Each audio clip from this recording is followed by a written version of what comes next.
Founder of Something or Other Publishing, Wade Franson, is the host of Created in the Image of God, a series that examines the role of religion in society, from messianic returns to the emotive responses transmitted through our culture. Wade fearlessly addresses reality claims from all directions, objectively exploring their compatibility with Holy Scripture. Joining him is Daniel Sanderson, CEO of Planksip, an international philosophy and cultural media outlet, helping emerging thought leaders with personal branding by co-creating organic content.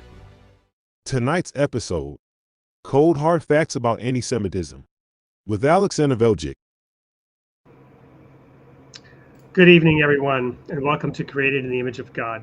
I'm here with your co-host tonight, Dan Sanderson, and we have a very special guest tonight who's virtually in the studio. He's actually in Serbia, sleeping, but we pre-recorded the show, and we'll roll that in just a second. Tonight's format will be a little different to accommodate our guest. We pre-recorded it, and the segments are somewhat long. There's a lot of information, a lot of history being covered, and so we'll probably interrupt them a time or two to invite your comments, to invite Dan and I then to comment on Aleksandar's comments or your comments. So we'll play this by ear and hope all the technology works out. But I want to encourage you right up front to put your comments in the chat. We will be watching it even though this is a pre-recorded session. You're going to notice very shortly that I have a different sweater on. That's the virtual me who pre-recorded this episode with our special guest, Aleksandar Veljic. Here we go. The role of religion in society. I'd like to thank you for tuning in today. We have a very special guest studio. His name is Aleksandar Veljic, whom I know as Sasha. And I guess the first question for our esteemed guest is how he would like to or prefer to be referred to on this show. And where does that Sasha come from? Well, it's a very common nickname for Alexander in Slavic world. So you'll find Sashas all over the Slavic world. And my mother loved the Russian fairy tales, and there is another nickname for this name, Alexander, but she didn't want people to call me that one. She preferred Sasha anyway. So I've stuck to that one. That gives me unique features, and everybody knows when you say Sasha in the Western world, at least everybody knows it's me. Yes, it's also a female name, but you have also female names and male, both female and male names in your languages, like Kelly and so on. And then, you kind of get accustomed after a while. But this is some kind of unique feature of mine. And I thought, yeah, keep it. Not many people are known as Sashas anyway. Thank you. And when you mentioned Russian fairy tales, I remember when I was studying Russian, I had a series of beautifully illustrated Russian fairy tales. I think they're called kashki or something like that. That's right, Skaski. Yes. Yeah. Skaski or the fairy tales. Yes. Yeah. Well, now, are they like the Brothers Grimm? Are they like the Brothers Grimm tales, or even grimmer? Well, no, Russian culture is very not much known to the world, but Russians are very, very interesting. It's an interesting mindset that I keep ever since the start of this horrible conflict. I told all of my friends very frankly from the very start, there is no way you can conquer the Russians because they're just mindset like that. They'll just die to the last man for whatever cause they think is right. They're the ones who helped us actually liberate Serbia in the Second World War, and they're people who just it's 70 below zero in Siberia. You would probably get frozen there where you are. I'll get frozen here. I've just read the news that the latest cold wave claimed about 83 lives in the States. And in my book, it talks about a horrible genocide, which was helped very greatly by the tremendous cold, and yet Russians just function. How do they do that? What is the driving force in them? Only dear God knows. But it's a nation that doesn't know for the word defeat. And I told my friends since the very beginning, I said, the whole world is going to have terrible problems with Russia. There is no way that you can, with all the military aid and with all the help and all the financial packages and help to the Ukrainians, there is no way. There is no way, because the history, again, people think history is like something dead. a dead letter in on a paper, but people don't realize that history is like a living matter that just is just fluid, you know, and it very often just goes in its own circles, and then it just, you know, completes the whole full circle, and Well, then at the end of the we'll get circle, into the big picture geopolitical history here in the next right, segment. This segment is going to go into your personal history, my your personal life. Well, your so personal ever origin since story, right? right, so ever since I was born, obviously that name Sasha meant something, and I was very good at Russian because we had Russian in the elementary school. And you know, to me, Russian is kind of very soft-spoken language. Not much. You know, Serbian is very sturdy language. You know, we have very sturdy. Well, I guess the whole nation is like that, so that reflects in the language. But Russians, when they speak, they have these very sweet sounds when they, you know, pronounce and how they speak it. So I guess that was my. Even though my origin, my mother's grandmother was Jewish, uh, descendant of Polish Jews, and that was hidden from me for a long time because she lived in Croatia, and Croatia has throughout the history been very anti-Semitic and very Nazi-oriented culture. Sadly, actually, the um, most faithful allies to Hitler were the Croatians and the Hungarians. And the Croatians were just, you know, the problem with Croatians, just like with any nation, is when they want to create an ethnically cleansed nation. That's the cause of genocide, basically, all over Europe. People may not realize that, you know, because American society is very much civil oriented, and you know, it's being civilian. That's what is the core. That is the center of your identity. In Europe, it's not. In Europe, it's disputes over the territories, and this claim that there is somebody is a clean, you know, a clean nation, like clean Hungarians or clean Croatians or clean Serbians or clean whatever. And then that's how people usually get into conflict because of those things, you know. So I've learned from very start. Uh, I've learned because my mother was basically considered to be Croatian, even though she was having much of the Jewish blood in her. My father was Serbian, and I grew up in Serbia. It is a very unique nation on its own terms. But you know, all of that things kind of make one realize that ethnic origin is something lovely and beautiful, and it's, you know, if God created variety in all the living among the living creatures, then He created variety in the human race. So you know, plus I grew up in a country called former Yugoslavia now.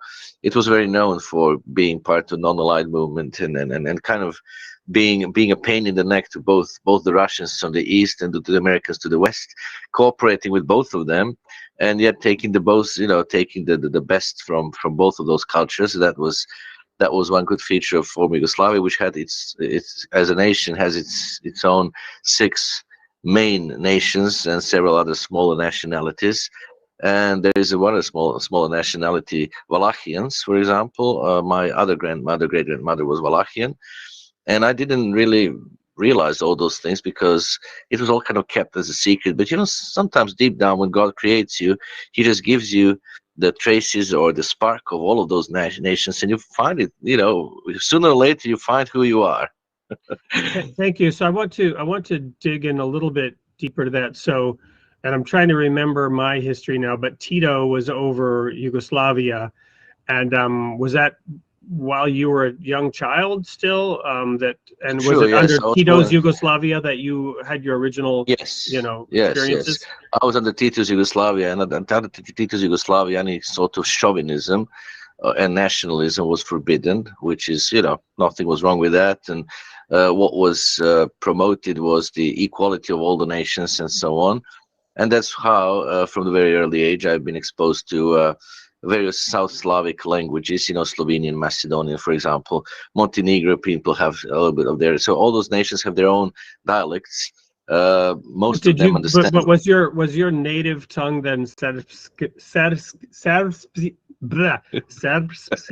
Kravatsky? Yes, I yes, that's haven't right. said that in quite a Serbo-Croatian. while, but yes. Yeah, Serbo-Croatian was Sadovsky, the my lips are a bit frozen because I've just came in from outside and it's been quite cold here right. in Wisconsin. Well, I can tell you it's about Blah. minus. It's 6 below 0 as far as I can see here Yeah. on my thermometer on. So it's cold wave all over the So place. you experienced as a young man the breakup of Yes, Tito's yes, Yugoslavia. because the official language would be Serbo-Croatian or Croatian Serbian, whatever.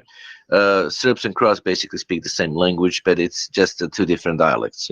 But they perfectly understand one another. And when people would ask me, how do you make distinction between Serbs and Croats? Well, there's no distinction. They all look alike. I mean, they're just like us. All the South Yugoslav people are basically white race, so there's no racial difference between them.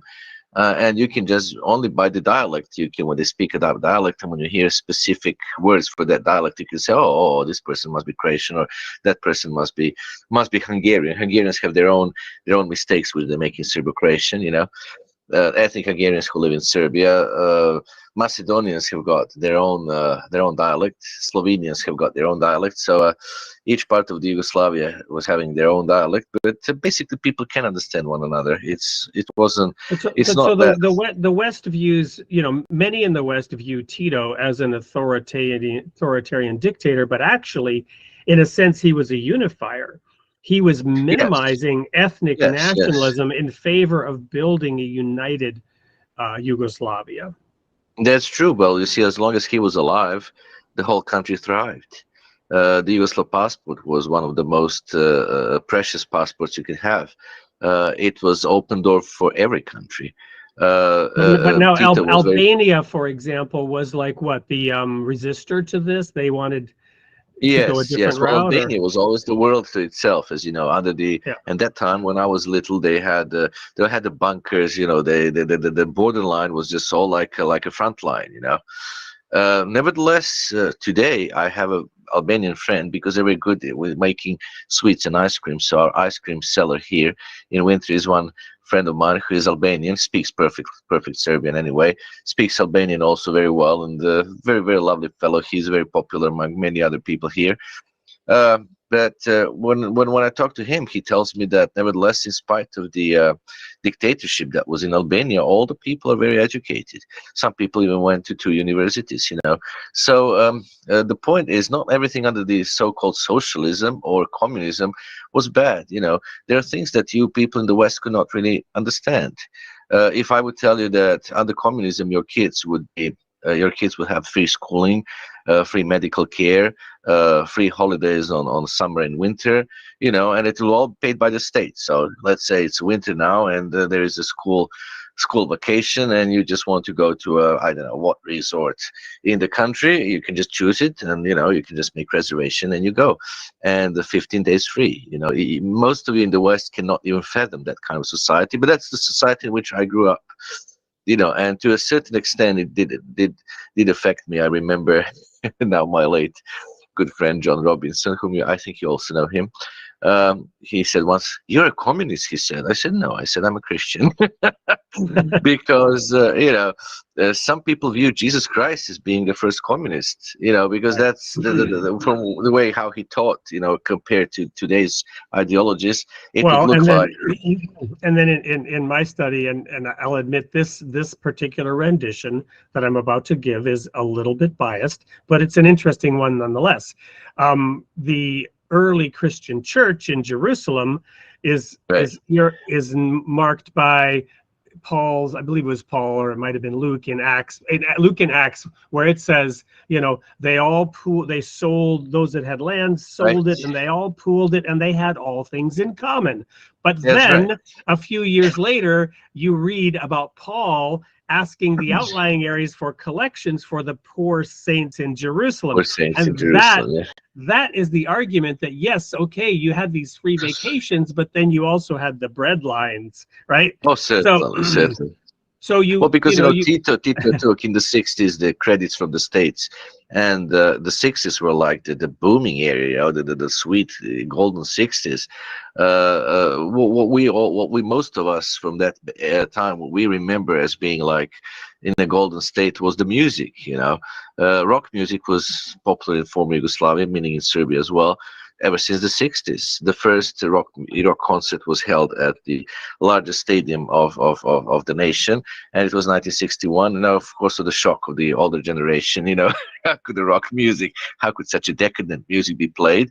But nevertheless, ever since, we have grew up, we all have grown up listening to American rock music. Russians didn't have rock music anyway, except one. I think there was one in the 90s. There was one band called Malako and the Milk. Right. So well, you was also had the famous. You also had the famous Scorpions and their anthem "Winds of Change." When I was living in Germany, right, that was Gorbachev and Glasnost, Perestroika, and the winds of change were blowing through Europe during the time when I was there.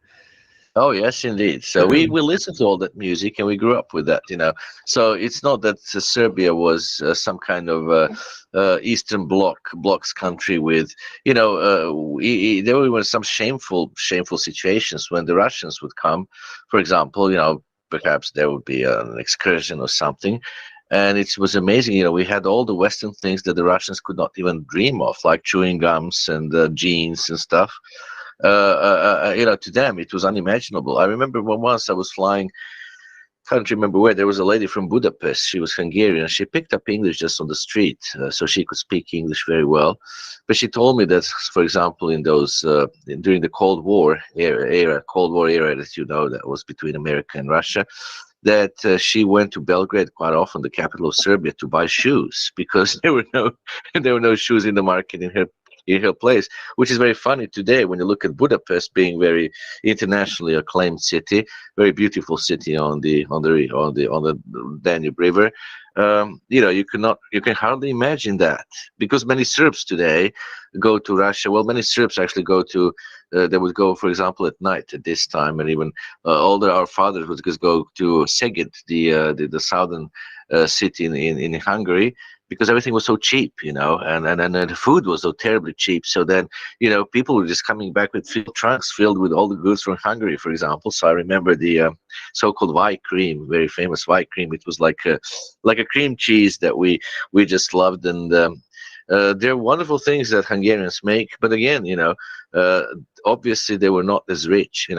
Former Yugoslavia was incredibly rich. One of the reasons why they had to break it up was because it was a competition to European Union. You see, former Yugoslavia actually achieved what the European Union is now striving to achieve now, very unsuccessfully. All people lived in peace. Everybody had equal chance. Everybody was, there was plenty of money, because the industrial production was on a very, very high. And even it seems that even to this day, after the 30 years of the breakup of former Yugoslavia, still all these people who want to plunder it have not succeeded to plunder it. How the prosperity of the country was amazing. It wasn't prosperous with so much diversity of products like you would find in the States or in Canada or anywhere else in the Anglo-Saxon world. But there was always enough for everybody.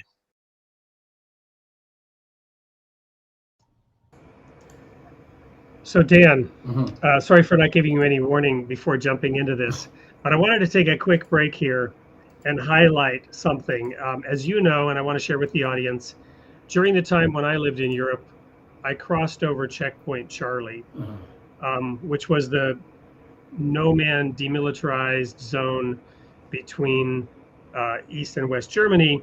And on the German side, on the Soviet side, they had, behind the wall, they had this area of cement, glaring spotlights, and automatic machine guns pointed at anyone coming over, but also anyone who might escape out of that over to the west.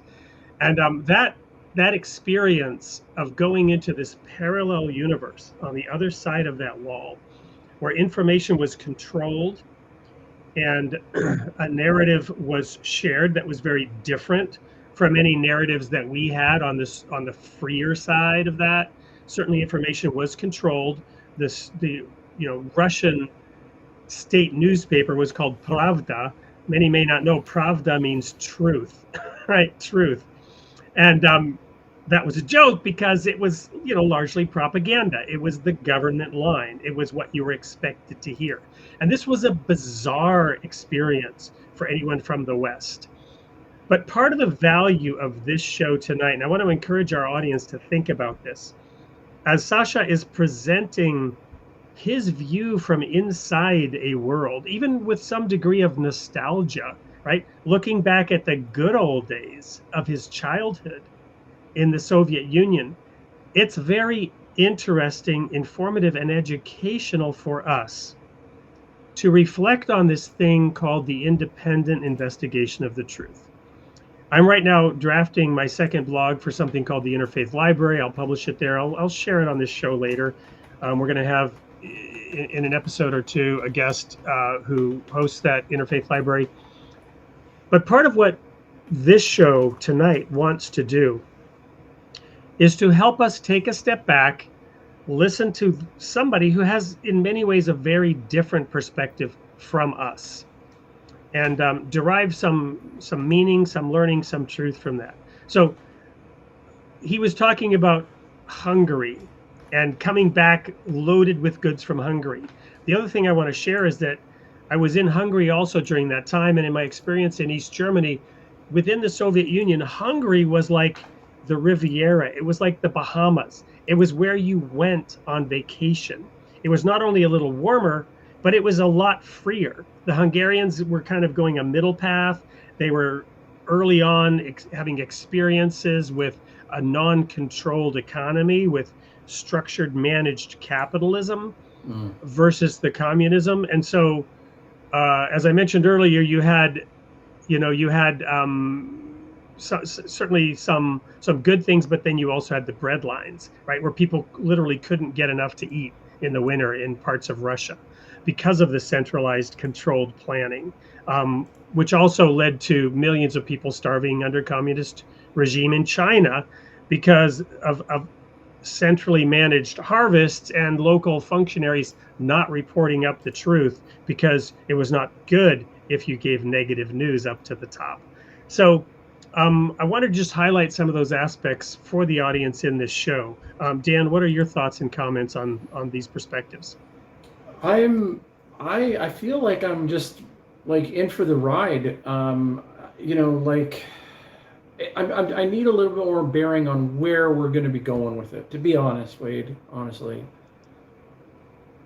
That sounds a little bit like a scapegoaty answer. That's it. But it's... Well, obviously, you know, so, and for the audience, Dan has not seen this pre-recorded interview, so he doesn't know really where it's going. But why so nervous, Dan? What's your reaction at the moment to what I've said so far? Forget about what might come. Obviously, you don't know that. And whatever caveat you want to throw in there, but I don't know where this is going. But what's your reaction so far into the comments that I've made here now? Yeah, let's focus back on the checkpoint Charlie incident. A place that you have firsthand experience with, and adding additional perspectives of communism versus the fishbowl from which I live and where you live. You have the lucky ability to be able to transcend cultures and be in extremes of cultures, not just as a visitor, but actually as somebody that can speak multiple languages and has immersed themselves in other cultures, right? I have a tremendous amount of respect for you on the fact that you know how to teach, and you've taught, in a spirit of spiritual teaching in multiple countries from around the world in multiple languages, right? So the reason for kind of like my humbled... That just allowed me to multiply the errors that I taught. But anyway, that's go good. ahead. And that's no, you're kind of right. But my feeling on it is, and I'll say maybe a broader statement philosophically, is that I tend to try and have this like omniscient view perspective, and I know that's in itself kind of a replicator. How about objective versus omniscient? Well, because objective yeah. To be objective is frankly almost as difficult as to be omniscient, because I don't think it's possible to ever be truly objective.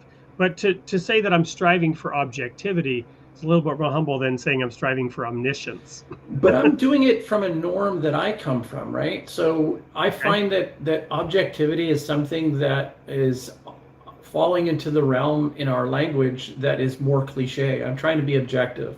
And what does that really mean? And so we're on a show that talks about the role of religion in society, as you know. And I'm the secular believer, as I said before. And I'm sitting there saying that I'm trying to take an omniscient view. Well, this is an anathema to somebody of a secular origin, and I say goodbye to you. If you're not willing to participate and listen to the nuance of the conversation, and what I actually mean by omniscient is we can actually almost start to inhabit that space and try and relate as if we have some sort of foreknowledge and some sort of ability to abstract towards the future, which that's what we're participating in. That's what I want to convey to my secular friends if they haven't left the room, right? Okay. But they also want to bring in my religious brethren and say, is that what we're doing when we have a relationship with God? And they're gonna be looking at me a little bit with like a raised eyebrow, kind of. Well, and we won't have that much religion in here tonight. Mm-hmm. But with that, I mean, I think that's a nice little sort of break segue. I'm going to now re-roll the tape. I fast forwarded a little bit because Mr. Sasha can hold forth and go in a lot of directions. So I was trying to rein him in and get to the topic at hand. But thank you, Dan, and hopefully the audience enjoyed that little break in terms of what this show's about, where it's going, maybe. And please do continue to put those comments in the chat, and we will get to them later. Well, let's get back now to our guest and the pre-recorded interview. So forth. Well, thank you. We've covered already so much ground in this initial opening segment, and I hope that the audience is enjoying insights, even if it's kind of like feeding from a fire hose right now of information around a different world. I want to take a step back and level set a couple of things for the audience and for this show, right? So many of my viewers know pieces of my history, some know a lot of it, but I spent almost a decade in Europe as an adult. I also lived in Europe as a child. That's another story. But the issues that, or rather the perspectives that I gained as a child informed my desire to go back to Europe, and I got to be there during a time when the Cold War was ending and the Soviet Union was collapsing. What Putin calls the greatest geopolitical tragedy of the 20th century, the collapse of the Soviet Union. I got to witness it and watch it. And to your point about the Russians and their ideology, it was a moment in time when I was in Leningrad, St. Petersburg, during the coup, or at the end of the coup, when Gorbachev had been abducted and taken down to Adacha on the Black Sea, and tanks were literally coming into St. Petersburg from Moscow to put down the rebellion. And I came in through Finland to visit with a small team of people who were at the Radio TV Leningrad studios introducing Western programming into the Soviet Union. And when that small group of volunteers said, we're staying during this time of crisis, we're staying with our new Russian friends. And I was told to stand down and not go in. I said, if they're staying, I'm going, because I was there to give them moral and spiritual support as a minister, as a pastor, and also to provide some supplies to them. So Western supplies that they were missing, to your point about limited options, right? I can't now remember whether it was Doritos or what it was that they wanted from the West, but I was bringing them their things that they want. So I came in and the streets were deserted because everyone was terrified of these tanks that were coming. And I didn't know I was heading into these tanks, but the tanks stopped 50 miles or 50 kilometers outside of Leningrad, laid down their arms, and they said, we are not opening fire on our own citizens again. This is not the day of Stalin. And the coup ended, and then we saw Yeltsin rise to power. But my point for painting this picture is this. In discussions with these young Western-oriented Russians, this was the moment when the realization hit me, everyone on this planet believes that they are right. They believe what they believe because they believe it's right. And these Russians were so blind to the deep-seated hatred that the satellite nations had for them. They were telling me in this time of crisis, these satellites will return to Mother Russia to support Mother Russia. And I'm like, are you kidding me? How could they be so blind as to think that Estonia and Latvia and Lithuania were going to come to the aid of Mother Russia, right? Well, that's when, as the Germans would say, the penny dropped, and I realized they think that, of course they think they're right. Of course they think their ideology because right. they liberated those three from the Nazis, and by the way, you probably know that Estonia, Right. Latvia, and Lithuania. Well, they kind of liberated it, but all those three were very much Hitler's. It's a matter of perspective, right? And so anyway, It's a matter of perspective, yeah. That's when I began at that point, even in terms of my own association with my own religious group, to think about, well, God help us, whoever gets in charge and begins enforcing their ideology on everybody else. So this is the viewpoint that the West has of Tito and his Yugoslavia, and maybe it was a time of peace and unification and well-being, but in the West, we were viewing it as him enforcing his ideological viewpoint on these various ethnic peoples. And so the idea of Balkanization enters our language. And Balkanization, for those who are too young to know or never thought about it, is the fact that you allow all these individual identities to become dominant, and then people start killing each other over their identity issues. Now, this is a topic that we see playing out in our world today, and religion can become a unifying factor because it transcends national and ethnic identities and provides spiritual principles that in theory can unite people. Now, that's a whole backdrop for some of the things we're going to discuss, but more specifically, Sasha Aleksandar Veljic is an historian who has done original historical research on a very specific set of atrocities, genocide, that was perpetrated against specific identities within Serbia under or during the time Serbia had a Hungarian regent placed over it in World War II. So this has been helpful, hopefully, background as to know who Aleksandar Veljic is, what formed and shaped him, and especially partly the Jewish heritage that you were aware of, and as to why your fascination to dig so deep and to travel the country and to look up gravestone markers and find names and document the names of people. So we're going to go to commercial break, but when we return, we're going to now start asking Aleksandar Veljic to tell us about his journey of interest in going in and performing this historical research, which eventually resulted in a couple of shorter books in Serbian that were then translated and compiled into this book, Genocide Revealed.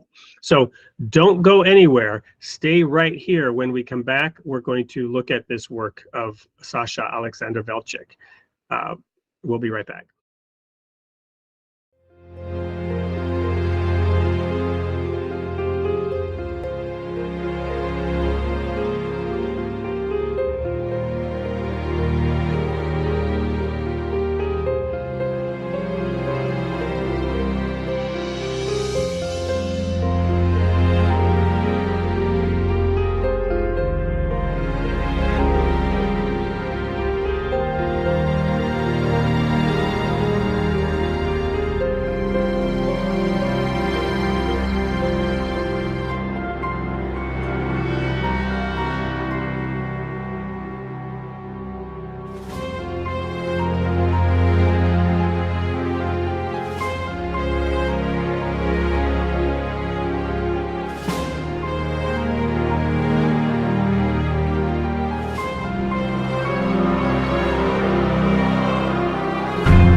Just a quick plug. We will be giving away a free copy of that. I think I mentioned it in the next upcoming segment of this pre-recorded interview, but I wanted to mention it here. Put your comments in the chat, and we'll pick one of you to give a free copy of that book from Aleksandar Veljic. Now we'll flip back to the pre-recorded interview. Welcome back to the Created in the Image of God show. I'm here with historian Aleksandar Veljic, author of Genocide Revealed. Before the break, we learned a little bit about his history, the background, the broad canvas of geopolitical history in which he emerged, and his initial experiences and views on that landscape that is perhaps so foreign to many of us in the West, but so familiar to him. Welcome back, Sasha. Welcome, hello, yes, greetings, and cold wave continues outside, so... Yeah, well, here the conversation is just heating up. So right. tell us now where the original interest came from to begin documenting these atrocities that happened so long ago now. I mean, it's now going on what? 82 years, yes, 82 exactly, years, 82 years. Well, the greatest atrocity on this very night tonight is 21st of January, as we're talking. That was the first day of the 3-day massacre that happened in Novi Sad, which is the administrative center of the northern part of Serbia. Today, it used to be Austro-Hungary in the past.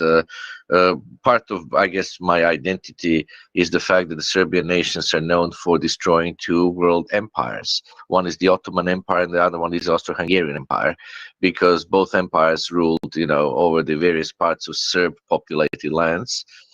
Including Bosnia and Herzegovina, by the way. Bosnia and Herzegovina was never a German land. It was always a Slavic land and Serb-populated land. That's why you had this assassination famous in Sarajevo, and then people come up, oh, yeah, of course, they started the First World War. Well, come on, don't be so myopic view. I mean, a bunch of young people who are just young patriots. They thought that if they killed the crown prince, they would just liberate their country. They never dreamed about starting the world war, but things happen and they take on their own course. And today the whole world says, oh yes, the Serbs have started the First World War. No, the whole Europe was ready to start the First World War because they were just fighting over the colonies. Those of you in Africa who didn't know that, now you know what is the First World War was all about. They were ready. Isn't that interesting? Because we always do seek to blame somebody else. Oh yes, yeah, it's always somebody else's fault. It's never your fault, certainly. Right. So the Serbs are guilty for the First World War. Never mind that the Germans and British were at each other's throat. Never mind that all the other European nations were just all against one another, just waiting for a spark to ignite it. And all of a sudden they found a spark in this happening in Sarajevo. By the way. Sarajevo is, by the way, a very beautiful city, and I wish I lived part of my life in that beautiful. Before this horrible civil war, Sarajevo was a paradise in heaven. What was New York in the '60s? That would be Sarajevo in before this horrible civil war. Nowadays, all the Serbs are basically expelled. Few remaining there. Muslims are having some kind of a dominance, but it's not the same city as it used to be before the war. And sorry that I'm saying that, but this is my greatest, I guess, one of the greatest traumas that I have in my life was the breakup of this former Yugoslavia, because we grew up in a totally, with the ideology that people are equal. We grew up with the fact that international bodies like United Nations, of which we know how unjust they are today, especially how they treat Israel, for example, and so on. We thought that the United Nations and the United Nations chapter and international law was something that all the people in the world will respect and all of that. And basically all that international law has been violated and trodden down by the United Nations in the case of former Yugoslavia.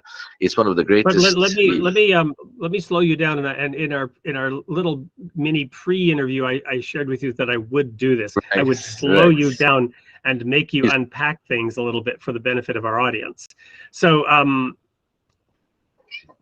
yes, I'm listening.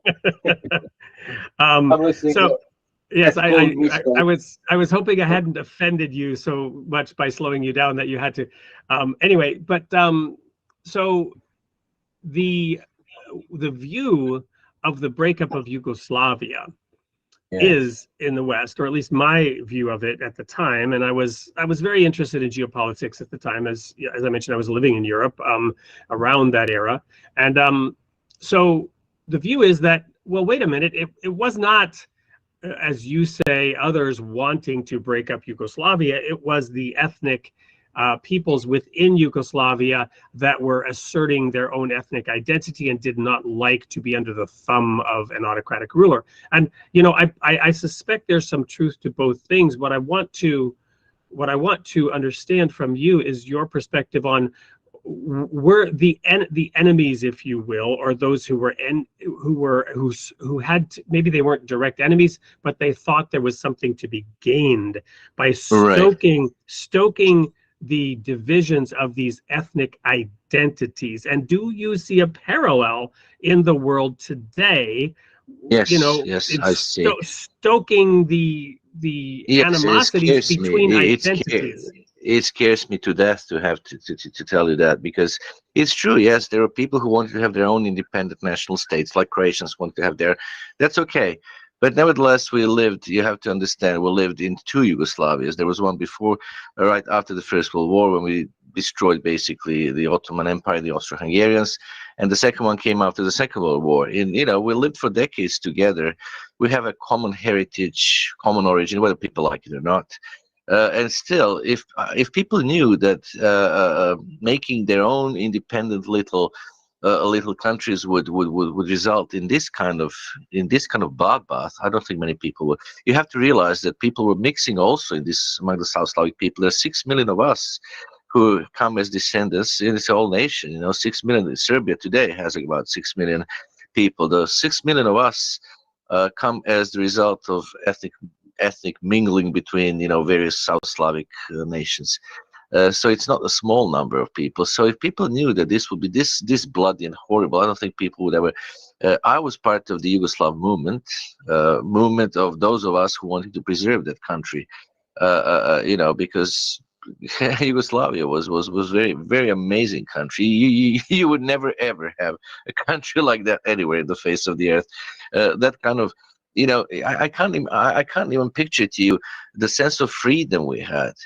If you would travel from one part of the country to the other, you would never fear. Even today, you can go at night. You can just walk on the streets at night and not have any fear of any crime. It was the peace. You might say it's perhaps a result of autocratic rule. Yes, fine. I would consent to that. But if I were to choose between autocratic, such a perfect peace, and such a wonderful certainty, what I loved about American society, and what many people love about American society, for example, is the certainty.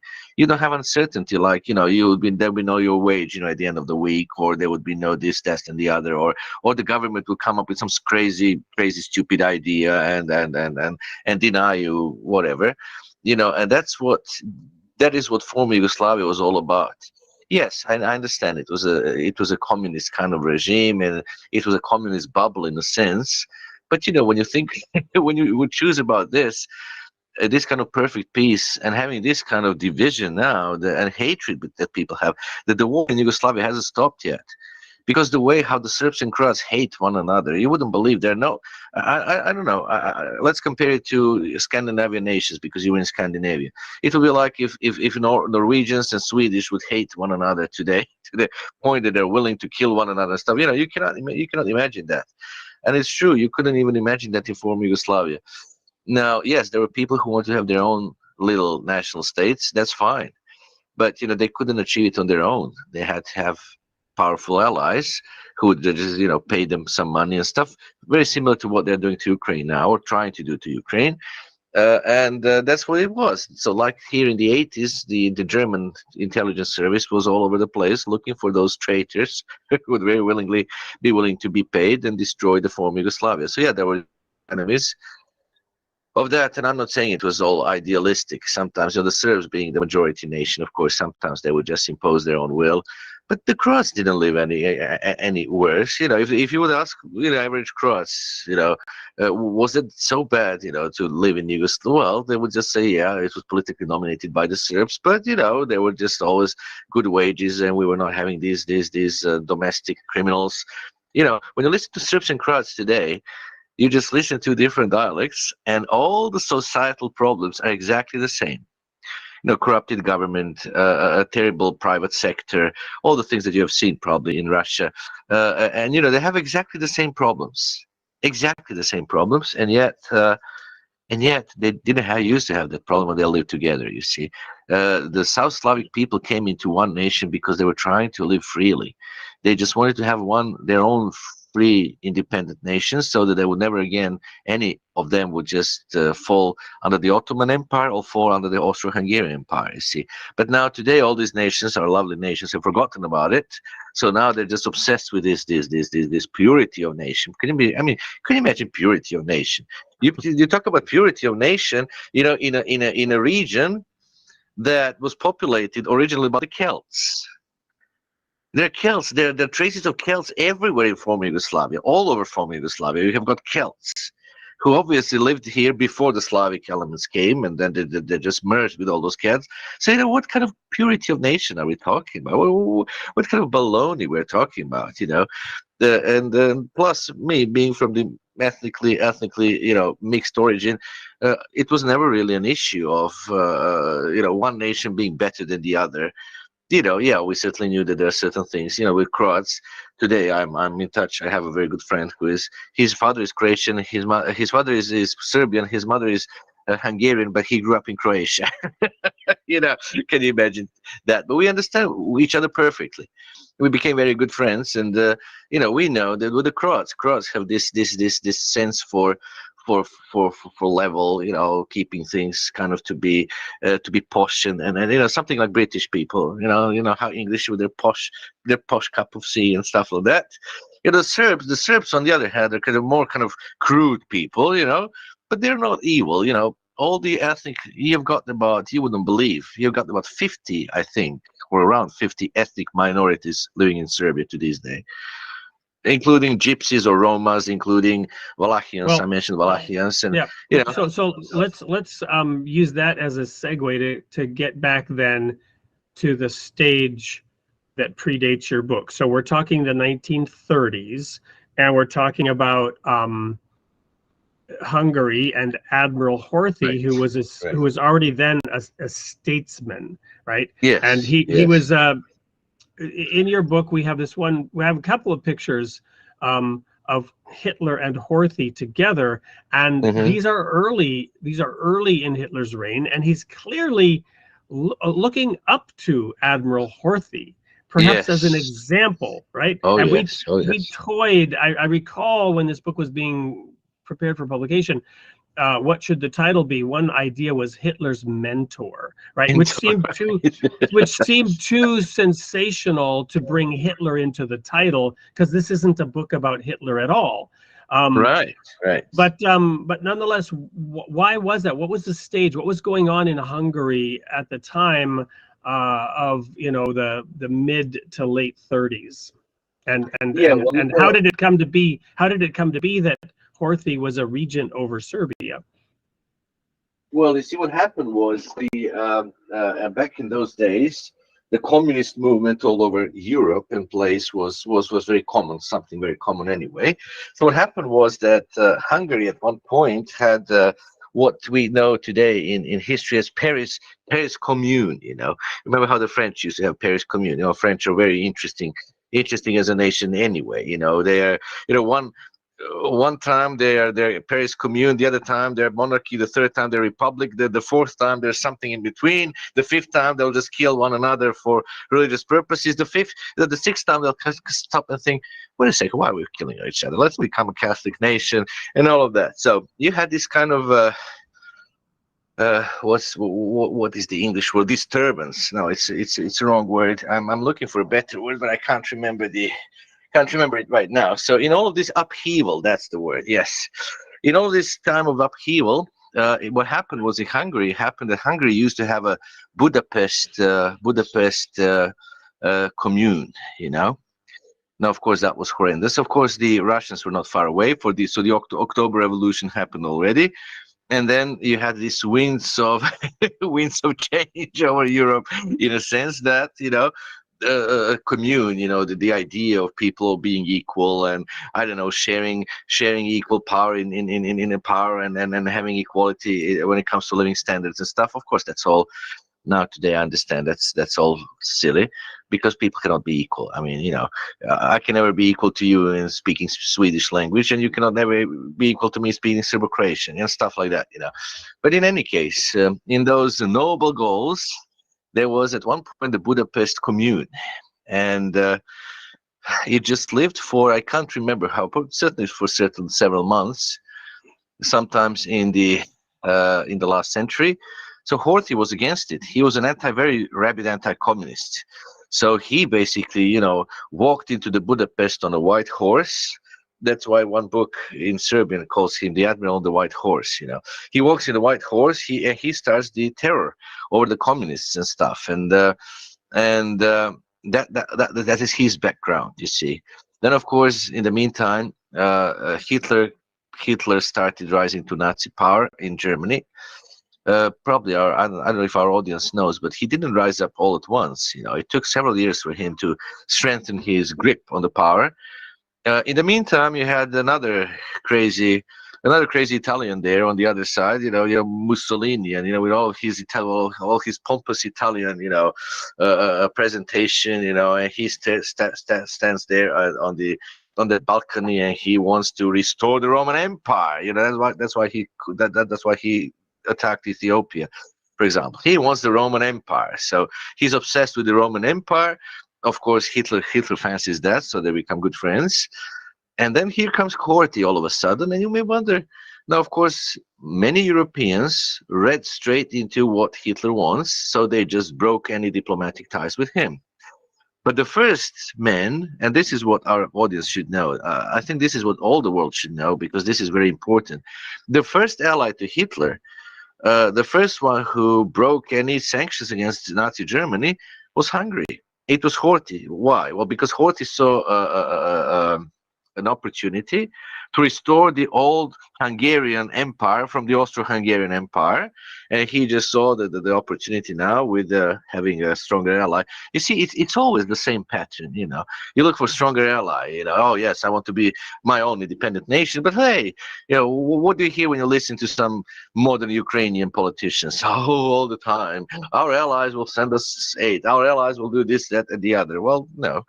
Why did you in the first war, why did you oppress the Russian minorities in all those various territories, which people forget? That's how all this chaos started in Ukraine, which is now the third year of this war. And it's affecting us terribly, all of us, affecting us terribly economically. You can just imagine Russian oil. We all depend for Russia and Ukraine for oil. You can just imagine how much prices are going. The prices of fuel are skyrocketed, and immediately, as soon as the prices of fuel skyrocket, you happen to that in America with a ban on fracking. You realize immediately what happened to the fuel prices, and the fuel prices are skyrocketed. When we go to the marketplace, we're all just kind of, oh no, look, the cooking oil. Well, when in the world did this get so expensive? Look at the flour. The government even had to step in and limit the amount of flour some people buy, because you know how people are. Gentle nudge back to the time frame of Horthy and Hitler. Horthy and Hitler. So Horthy sees his opportunity. If I join Hitler, if I extend my friendly hand to him, he will, he's going to give me all those territories because he's mighty enough. He's going to give me all the territories that we lost as once being part of the Austro-Hungarian Empire. And that's exactly what happens, That's why he was obsessed with borderlines. One of his co-workers gave a interview to one of the Serbian journalists, and I have that interview. And this Hungarian man says, obsession with borders. All of our Hungarian power figures were obsessed with borders, and returning to the size of the country that it used to be during the Austro-Hungarian Empire. Now he became regent because he could not become a Tsar, because the Tsar or the king remained in Vienna, you see, in Austria. So he had no choice. Plus, he was not a Catholic. Many people don't even know that. He was a Protestant. He was a Calvinist, by the way. And Calvinism took very deep roots in the Hungarian nation. So many of their soldiers and many of their policemen were just of the Calvinist faith. So it's not, we cannot blame the Catholics for all the ills in Europe, as we all we have this tendency deep down in us, oh yeah, horrible decadent Catholic Church. What I think about the Catholic Church is another thing, but we cannot blame that because these people are Protestants, and Horthy was a Protestant anyway. So he saw his opportunity. He thought, well, let's just extend my friendly arm to Hitler. Hitler will be happy. He has at least one European ally. And Hitler is going to give me back parts of western Ukraine. Today, Lvov, city of Lvov sometimes shows up. That's the Carpathian, Transcarpathian Ukraine. Oh, he's going to give me the Romania, the famous Transylvania, known for its for its Dracula man. So he's going to give me Transylvania, and he's going to give me northern Serbia. Because that's what we have aspirations that those are Hungarian territories. That's how Novi Sad, the administrative center, and all the region of Bachka today. All right. So that's a great point to segue quickly back into another commercial break. So, and I realized that at the first one I forgot to say, well, we showed, I believe, by the way, this is being pre-recorded. So when this is live, it may or may not be exactly the way I'm mentioning here. But we will encourage all of our audience to be writing comments and contributing to the discussion in the chat of whatever of our channels that you're viewing this on. And we will be picking one of you to receive a copy free in the mail of Aleksandar Veljic's Genocide Revealed. I do need to say we reserve the right to limit this to US distribution. It's very expensive for us to be sending books overseas. However, donations to the show might also help alleviate that in the future. But when we come back from this commercial break from one of our sponsors, we're going to now pick up where we left off right now, which is we have Hitler, we have Mussolini, and we have Horthy in this scenario, basically carving up the map of Europe and, obtaining their own goals and objectives. And this gives Horthy the freedom to now begin to pursue his personal agenda or oversee what he thinks is at least necessary to retain control and build this empire or his part in the empire. So when we come back right after this commercial break, we'll dig into what actually happened and why Aleksandar Veljic, Sasha, wrote the book Genocide Revealed. Don't go anywhere, stay tuned. We'll be right back after this.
Welcome back. We're here with Aleksandar Veljic, and we were just discussing how Admiral Horthy, Hitler, and Mussolini were reaching agreements and temporary alliances, as it turned out, to carve up Europe and reshape Europe in their own vision of empire.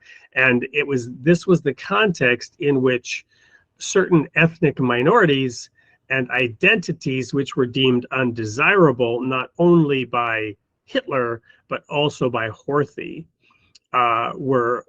came into focus. And by the way, as those who were here from the beginning of the show learned, a lot of the decades leading up to this was all this turmoil of ethnic identities, national identities, religious identities, and the mix of these various and somewhat conflicting identities and alliances. As people sought self-determination and also to extend and aggrandize their own particular choice of identities and what that led to. Back over to you, Sasha. Right. Well, he saw the opportunity. Horthy saw the opportunity to grab parts of Europe, and I mentioned Lvov, the city of Lvov today, which sometimes you hear from the news of this unfortunate war in the Ukraine. And he wanted to grab Transylvania, which Hungarian people called Erdély. And there are about 2 million Hungarians living there, or at least they used to live in Transylvania. So he grabbed Transylvania from Romania. He grabs the southern part of Slovakia, including Slovakian capital Bratislava, which they call Pozsony in Hungarian. And he grabs part of the northern Serbia today, basically the administrative center Novi Sad, and the region that Novi Sad really covers. As Novi Sad is a very interesting place. That north of Serbia has got the most diverse population in all of Serbia. So they've got about 30 plus nationalities living there. So there are Romanians, Slovakians, because of all this mixture that was happening over the years and centuries before. You have, you had the Slovaks who fled the Inquisition, and they're basically all the Slovakians, all the Slovaks living in Serbia, basically all of them are Protestants.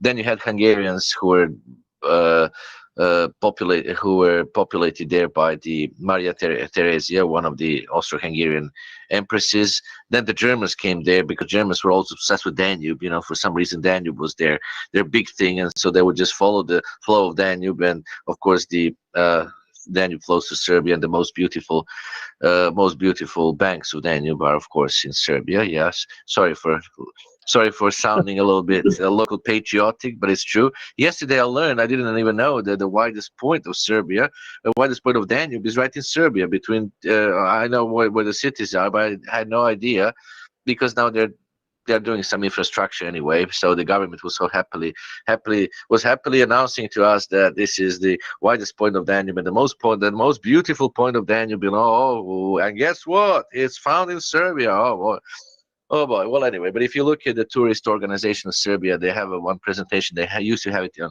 YouTube about Danube and the river of Danube. The river of Danube is fascinating. Its history, that's another story now. Anyway, the Germans were just following the flow of Danube. They at one point they even wanted to make a separate German Danube kind of a state. Hitler didn't allow that. Because many Germans lived also in north of Serbia, but in another adjacent region. There are 3 regions in the north of Serbia, and basically one region was grabbed by the independent state of Croatia, and they committed crimes that no, I don't want to go into that, because you won't be able to sleep tonight. If I would just tell you the way how human nature can be so deprived and so callous and so and so full of hatred for others. It's we see it today through all these modern wars, but it's not from yesterday. It has been in humanity for decades, for centuries. And at one point you have 6 different nationalities, different but related at least linguistically and so on, living in peace. You might say under dictatorial rule of one man, yes. And then the next time you see all of them hating one another, blaming one another, killing one another, and doing all kinds of horrible things. That happened to former Yugoslavia in the Second World War as well. So Serbia itself was hated by Hitler much because Serbs did not want to get into the treaty with the Axis powers. In fact, Serbia was the one. At one point, Serbia signed that treaty, but then the people the next day, there was a huge, tremendous demonstrations in the capital Belgrade, and they just overthrew the power. They overthrew the power, overthrew everything, and got rid of the. Hitler was outraged, so he ordered the bombing of the Serbian capital Belgrade on 6th of April 1941, and it was without any announcement of the war. Then all of a sudden, just German Nazi aircrafts just showed up, and then it was Sunday morning, so it was bombing, which was horrendous. Of course, the first institution that Hitler did, just to illustrate to our audience the mindset. The first institution that Hitler bombed, you would think that he would bomb, I don't know, a big hospital or no, he bombed the National Library. Wow. Why? Well, because the National Library has, all kinds of collections of various historical books and proofs of the, settlement of Serbs and all of that, and so on. So that was the first very institution that he bombed, was the library. And then, of course, it was 6 a.m. So, people were just, Sunday morning, people were just probably going to have their cup of tea or cup of coffee, in the morning, but nobody expected a sudden attack by the Germans. And there was a sudden attack which left so many people, under the rubbles, who died under the rubbles and stuff, and destroyed the capital. And then the German forces marched in. But the German forces, Hitler was so mad at Serbs that he actually partitioned Serbia to its various allies. So once united Serbia, now you had Serbia divided into various allies, because part of Serbia was given to Bulgarians because they were the allies to Hitler. The other part, Romanians had an aspiration for another part, but that part of Serbia was populated heavily by the Germans, ethnic Germans. So Hitler didn't give them that. So Hitler just kind of it was kind of in formally within Serbian state, but still it was ruled really and practically by the Germans. Then this Bačka region, he gave it to Horthy. The other region on the north, he gave it to the independent state of Croatia. And the Kosovo Albanians, today very well known as supposedly great victims. I'm not saying yes, they've got some victimhood that they can claim, but Kosovo Albanians also sided with Hitler. So Kosovo, you wouldn't believe whom Kosovo was given. Kosovo was given to Italy, because Italians had certain pretense to Kosovo. So Italians were ruling Kosovo, and gained Kosovo as their prized possession.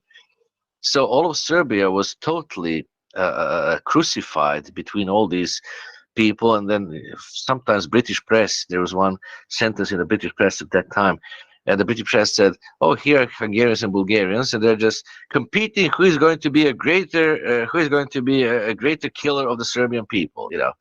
So Serbia was singled out to be destroyed, and Serbia has got plenty of natural resources and all of that. So that was another reason why it had to be partitioned that well. And then some portion of central Serbia was occupied by the Germans. So Germans were there, but their allies were all over with them, And Horthy, as Hitler's ally, as Hitler's trusted ally, was given this part of the region of Bačka today, and Novi Sad, which last year Novi Sad was the European cultural what was the word? Cultural capital. So that was something very prestigious. So Novi Sad, with all this ethnic mixture, including many Hungarians, but never too many. It was never too many. Horthy wanted to have it Hungarian majority there, so that he could say that, oh yes, this territory has always been Hungarian. So that's why because Hungarians were not in such a majority, he actually devised this idea to change the ethnic composition of Bačka and Novi Sad. And with that kind of genocidal intent, or premeditated genocide, he actually waited for January 1942, 82 years ago, and then he just unleashed his premeditated murder. Because Hungarians went and made the census, and the census would show how many people are of what nationality, what is their profession, what is their religion. So they exactly knew how many Hungarians lived in various parts of Bačka, how many Serbs. And the south of Bačka, where Novi Sad is located with all its surrounding areas, was basically very poorly populated by the Hungarians, was mostly populated by the Serbs. And there was a good portion of the Jewish population, because the Jews were actually excellent tradesmen. How the Jews always trade very well. They're just all over the world for trading. And all the witnesses who told me, they will always tell me you wouldn't find anything in the Jewish shops. From little needle to locomotive, you just go to the Jewish shops. Here's the old spira, hello, greetings, all that. And every time, even if you didn't buy something, they would just send some candies to your children, with you. So, the Jews were always very, very good tradesmen. Hungarians could not really be even close. And on the other hand, that part of Serbia is very rich in fertile land, and there were huge fields owned by the Serbs, who even to this day own huge fields. And so the Hungarians were basically just the servants, They couldn't really compete with the Jews, so they didn't even dare go to the trade. Because who dares to who cares to compete with Jews when it comes to trade? There's no way. Yeah. In this case, Hitler's hatred of the Jews was of a unique and virulent kind, whereas Horthy's, in that sense, was more practical and pragmatic. Yeah, more practical. Horthy didn't really persecute the Jews. Even to this day, in Budapest, the largest synagogue in Europe is still in Budapest. Very well-known building. Well, it used to be free. So what you're saying is basically he was trying to change the ethnic composition, right. so that Hungary could retain and claim control over time. Exactly. So his genocide was motivated not necessarily by racial hatred, but more by territorial ambitions. More by territorial ambitions and aspirations, and he had to clean Serbs primarily. But of course, in order to be loved and respected by his big brother in Germany, he would just, the order was kill as many Jews as possible, But then, of course, we will probably have to come back to dive into this a little bit more deeply and some of the details and facts about your book, because we're now running out of time. But I want to clarify one more thing for today, and that is, at what point in time because during the World War II war criminal trials, Horthy completely escaped. Stalin expressed admiration for Horthy as a staunch anti-communist. So even though he was Stalin's enemy, he had a kind of respect for his statesmanship and his abilities as a general. Right. And Roosevelt let him off because he was an ally against the communists, but also Horthy did assert independence from Germany and independence from Hitler. So just to wrap this segment up for tonight, and we will have to have you back to dive into more detail, but what happened there? When did that happen? When did the daylight begin to appear between Horthy and Hitler, and why? Right. Well, it happened sometimes in 1944, because Horthy, in spite of being allied with Hitler, was all the time trying to maintain good relations with the West. Right. Horthy was trying to sit on two chairs, something what, I could find beautiful parallels in today's politics as well. Many examples of that. So many examples of that. Let's stick with this one. Yes. Exactly. So stick with Horthy. So Hitler knew that. Hitler knew that Horthy was secretly having a particularly good relations with London. London was now this is interesting, and again, this might be interesting to our audience that doesn't know that Serbia used to be a kingdom. Serbia used to be originally a kingdom of Serbia.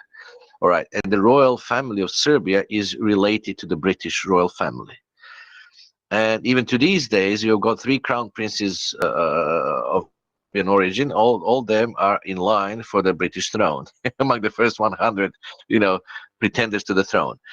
So Britain said to Horthy, look, don't you dare help Hitler occupy any part of Serbia, because then you're becoming our enemy. However, Horthy, of course, could not resist the temptation of finally occupying that part of Serbia, and at that point, London declared war on Hungary. But nevertheless, Horthy still continued to maintain good relations with London. Horthy was kind of telling them, look, yes, I'm allied with Hitler, but you know what? I can become your ally. If you don't mind, I can just fly over to your side, and that's nothing new in our international politics today. We can just all laugh, and we laugh about those who just there's a certain name we have for those who fly over to another side in politics and so on. So sometimes in 1944 it was already cracking up, because Hungary realized Hitler was losing.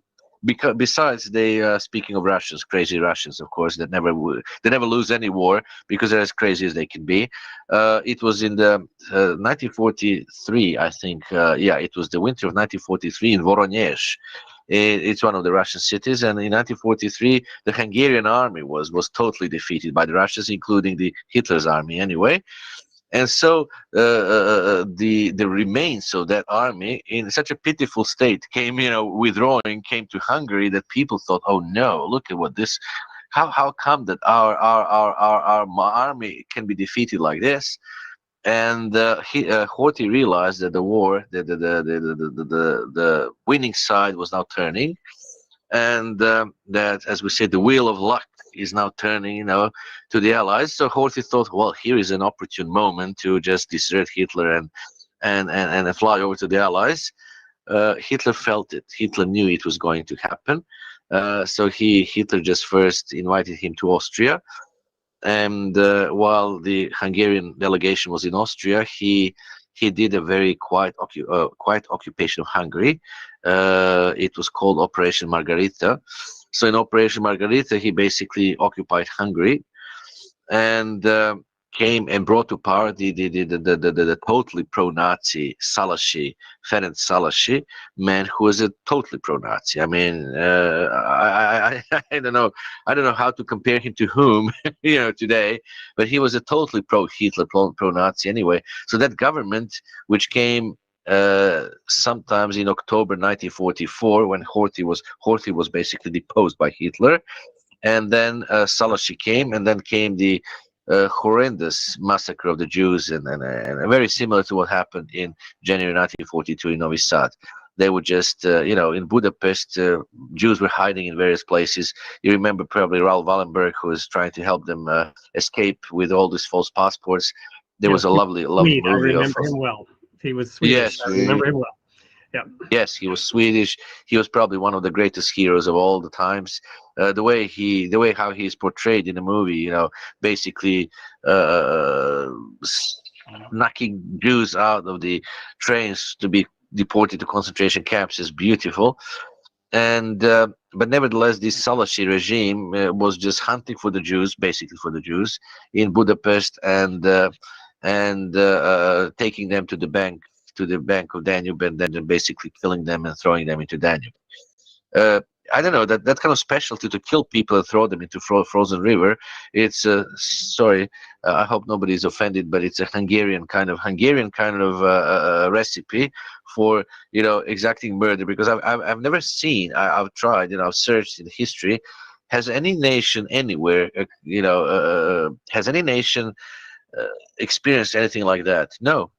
The Jews were never killed in no nation in that way. The Serbs were never killed. No other nationality was ever killed by being, thrown under the icy river, which is horrible. But at the same time, it just explains to you why. Because the river will take them away, and then you have no traces of crime.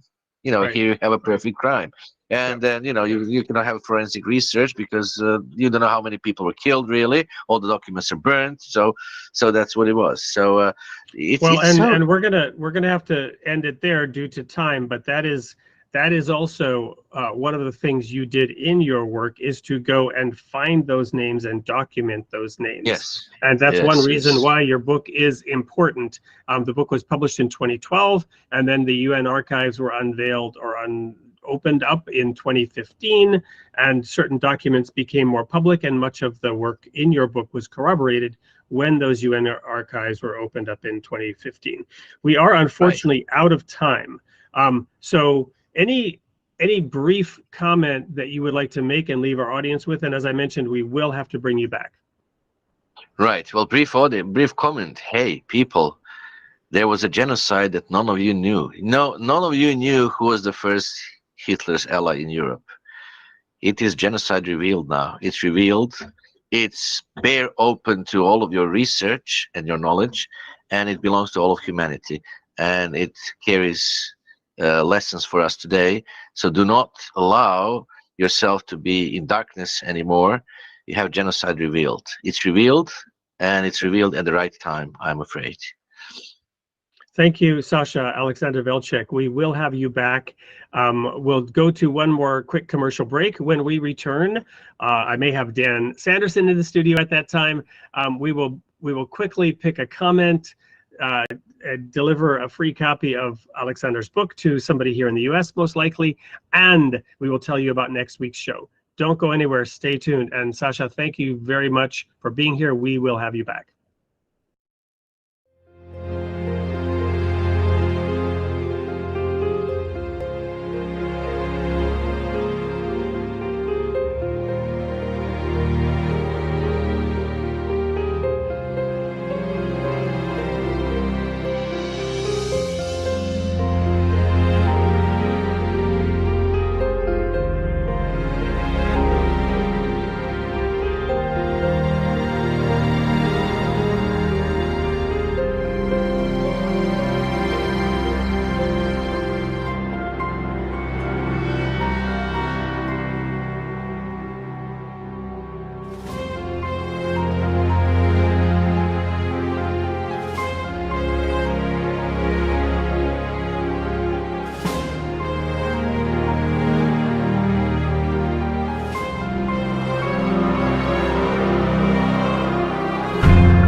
Dan, Yeah. thank you for being with me backstage throughout this presentation by Sasha Veljic.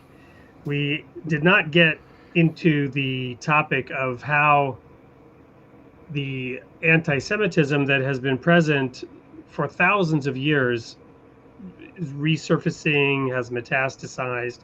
That's for a future show. But I'm grateful that we were able to highlight this important book. There's the QR code. We hope that people will scan it. I think at one point we had over 2,500 live viewers tonight. Very popular show on this channel. And want to thank Sasha for doing that pre-recorded show, and encourage anyone who wants to pre-order the paperback. This is a book that has been retailing for about $30, and we've got a special deal on the pre-order of the paperback for about $15. So I hope people will take advantage of that, and we'll be looking at comments. You've still got a chance to get your comment in there and get a free copy of that book. So Dan, over to you. You had a chance to listen to the presentation. Perhaps there was a lot of history that you weren't specifically aware of. Also a perspective from behind the Iron Curtain on events that even here in the West, people may not have been aware of even at the time. As I mentioned in one of my comments, Admiral Horthy did get off scot-free at the Nuremberg war trials, despite the fact that he was a willing participant in committing genocidal war crimes, in which thousands of people were murdered based on their ethnicity, civilians. Dan, input, thoughts, comments on tonight's show? Well, I mean, I think it's going to take listeners, as it took myself, a long time to try and find out what his headline thesis was on the book. Like, what is his claim to history? And then it finally I can summarize that, and that is that these war crimes were covered up. They were not known at the time that they happened. They did not come out during the Nuremberg trials, and so there is a separate unknown genocide that was perpetrated by Admiral, or under the regency awareness of Admiral Horthy. And there is evidence in the book that points directly to Admiral Horthy.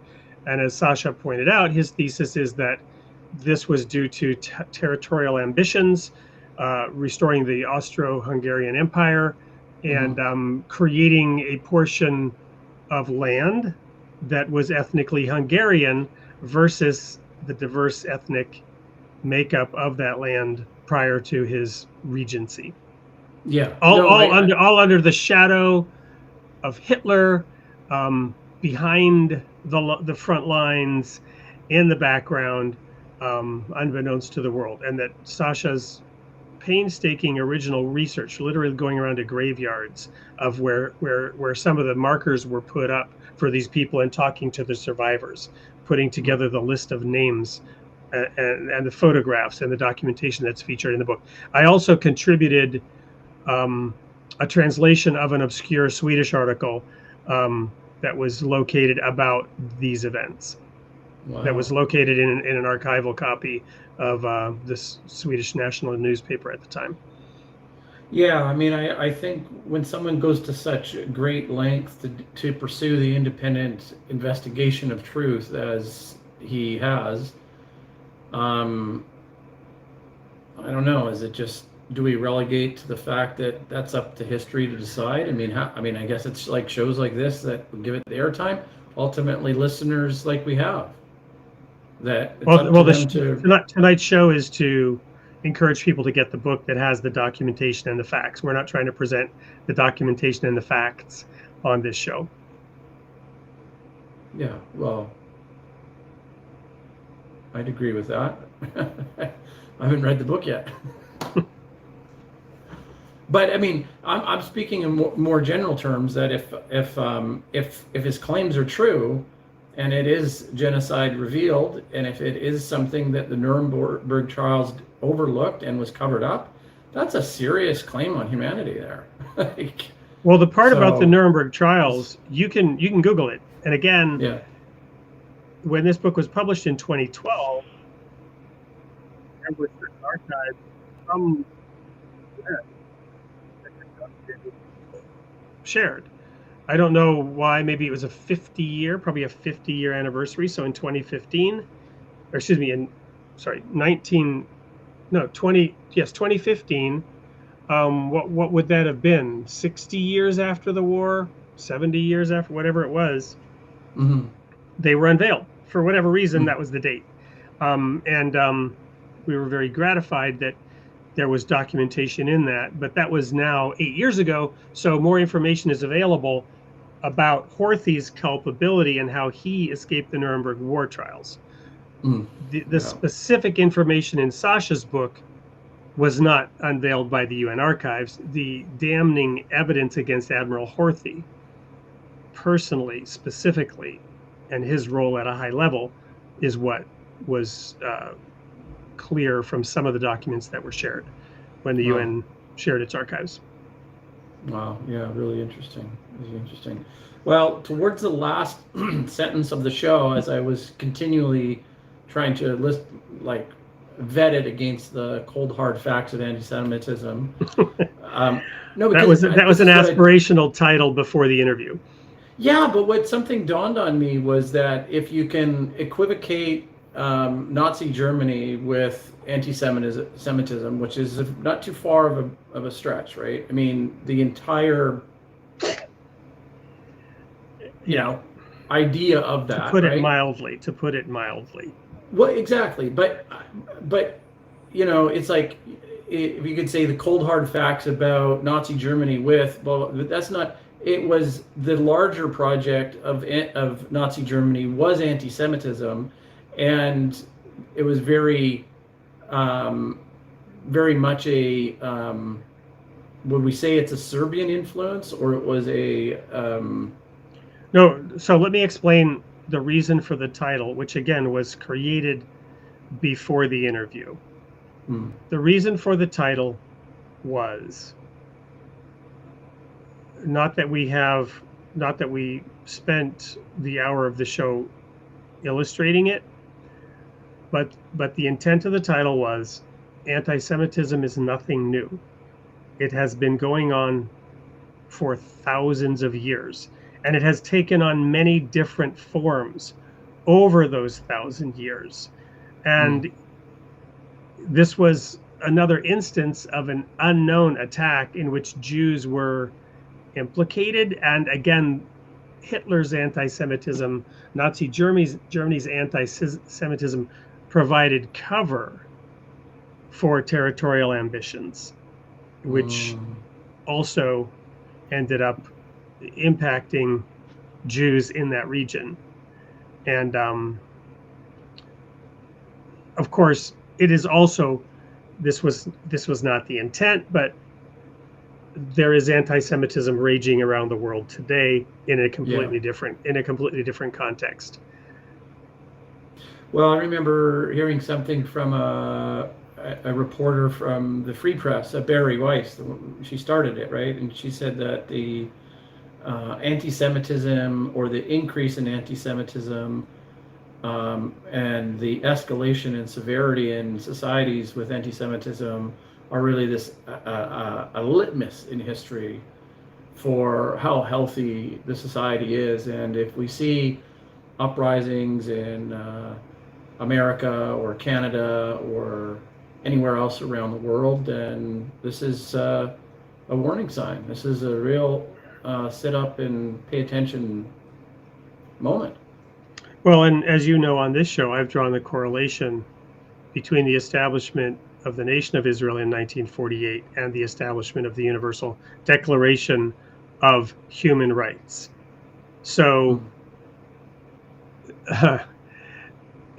yes, in that sense, a very definitive litmus test in human history, one that I believe is prophetically documented in a number of holy texts across the Bible, the Quran, and other writings, in terms of those events happening at a specific point in time. I'm not going to get into that on tonight's show at all. But the self-determination of peoples has always been a problem throughout human history. Human history is just one gory story after the other of people, killing other people for lots of reasons, going way back to the story of Cain and Abel in the book of Genesis, two brothers. But then that aggregates and metastasizes throughout human history. And, this situation with the Jewish people is but one example, but it is a persistent one, and one that is a major topic in the Bible, the Hebrew scriptures and the New Testament Christian scriptures. And it is a focal point of Western civilization for that reason. And lo and behold, the establishment of the state of Israel, the modern state of Israel, and the Declaration of Human Rights coincidentally happened in the same year. And I don't think that's a coincidence. And I've shown my correlation to that elsewhere. So I'm going to thank Boy Howdy, and unless you have any objections, there've been a number of comments here, but award him a copy of this book. And if you've already ordered one through that QR code, because you'd said earlier that you were willing to buy it, that's awesome. Perhaps buy one, and we'll send you 2 copies, and you can give one to a friend. But in any case, unless Dan, you've got any objections. No, I thought that was a good one. Yeah. I'm going to award the free copy to you based on a number of your comments, including the fact that you agreed with us when we decided not to name the book Genocide Revealed, Hitler's Mentor. But because I happen to have a copy here, there's one of the pictures from the book, the sort of glare here, but there you see Hitler following behind in Admiral Horthy's footsteps. And there's another one here that I will share from the book, which is Hitler enjoying a ride around, sitting next to the senior statesman Admiral Horthy during World War II. Both of them smiling and happy. So there are many, many other pictures in the book. I actually had somebody write to me and tell me that they were able to get a copy of this book to one of their surviving relatives before they passed, documenting and affirming a situation that they had lived with their entire life, knowing that one of their relatives had been a victim, and nobody knew about it, and it was completely hidden and covered up. Wow. So anyway, thank you so much, Boy Howdy. We need you to send your address to info@soupllc.com to get your free copy. And by the way, I hope you're in the US. Otherwise, we'll see what we can do. Now, next week, we have Imam Mikhail Abdus Salam. He appeared on the show many months ago. He is the founder of Interfaith Library. And so he is a Muslim who is seeking to improve relations amongst the religions. The lamb laying down with the lion and the wolf. And he's had quite a journey since we last had him on the show. And anyone who's been a longtime fan might remember we had him on the show from a hotel room with a spotty internet connection, and the audio was atrocious. And we weren't really even fully aware of how bad it was. And we kind of didn't have a choice at the time. But he assures us he's got high-speed internet now, and we look forward very much to talking to him.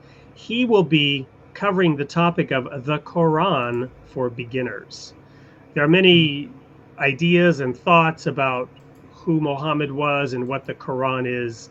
And from an imam, we will get to learn about the Quran for beginners and why he founded the Interfaith Library.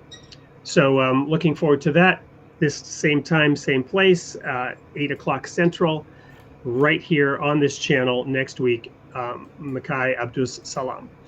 Dan, my cat is saying, get off this show. Actually, my daughter's cat. This is Licorice. You may have noticed that Sasha had a cat in his lap at the beginning of the show as well. I can't remember if I asked him what his cat's name was. But Licorice just loves to make an appearance here when I'm sitting at length in this chair. Dan, any thoughts that you would like to share here as we wrap up for tonight?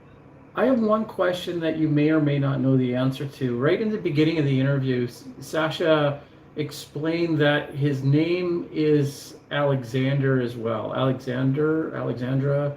His name is Alexander. Sasha is his nickname that his mother gave him. And he said there was one other word or one other name, but he's not going to say it. And so you must know, like, what's that? Is it an embarrassing name, or is it something that? I don't think so. I think he was saying there are two common nicknames for people named Alexander, and this is the one his mother chose. Even though this is the one that is also gender neutral, it can be used for boys and girls, like Kelly. Right. But I think it's just a matter of preference as to whether, you call what's the other name for Sasha? I don't know. Or maybe other name for Alexander? Alex or Lexi, or who knows? Lexi, maybe, I don't know. I have no clue. I don't speak Serbski Hrvatski. I used to be able to say that. My tongue is getting old. My lips are getting old. And there was this lovely young lady who taught me a few words of Serbski Hrvatski, Yayam Yaye, and so on, way back in the day when I was really exercising my linguistic capabilities many moons ago. But no, I don't know that much about Russian. Anyway, I won't now start speaking Russian either. I do that a little bit better, but obviously I'm out of practice. Maybe for another show. Niet. The one thing I remember about Russian is when I was learning it, there was this one phrase in the Russian book that we had, and it went something like this: "Da u nas v drevnje televizor." And in learning that phrase, which simply means yes, we have television in Drevnia, it just gave me this feeling that Russian sounds like a language being spoken backwards. You know those when you record something, you play it backwards. Da u nas v drevnje televizor. It just sounds like that backwards speaking, right? And it was a very difficult language. They've got 7 different cases. They've got a different way of expressing animate and inanimate masculine nouns, and the grammar is just incredibly atrocious. And the problem is, like in a lot of areas in Germany, the people don't speak good German, but it's okay because it's a dialect. But if you're a foreigner, you can't come in and learn the dialect. You have to learn proper German. But it's actually hard, and it's hard to learn it because the people you're learning it from, they're not speaking proper German. Yeah. Fascinating. Well, we could get into the grammars of creation, but that's an interesting topic. Well, in itself, right? Alluding to a future show, and on this topic of getting a different perspective on truth, we will be having Dan back along with Joe Attman, who's been on the show before, the author of, I'm drawing a blank on his book now, something about a war. Anyway, it's a philosophical war, I think is the name of the book. Philosophical war, that's it. But he gets into the nature of reality and our exploration of it, and we'll be actually trying to tackle. I'll be working with these 2 philosophers, Dan and Joe, on the topic of what is truth. Pilate's famous question of Jesus. That's coming up. We're also going to have Barbara Breon back on the show. Barbara has since launched her own podcast. She featured me in an interview, and I'll be returning the favor.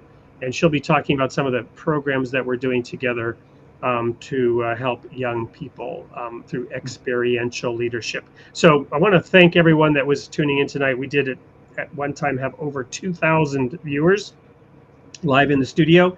So we appreciate all the efforts and the traction that the show is beginning to gain. And look forward to having you back next week with with Imam Makai Abdus Salam. So everyone, may God be with you over the coming week, and may he bless your efforts in your independent investigation of reality. I'm your host, Wade Franson, and I will see you then. Bye for now.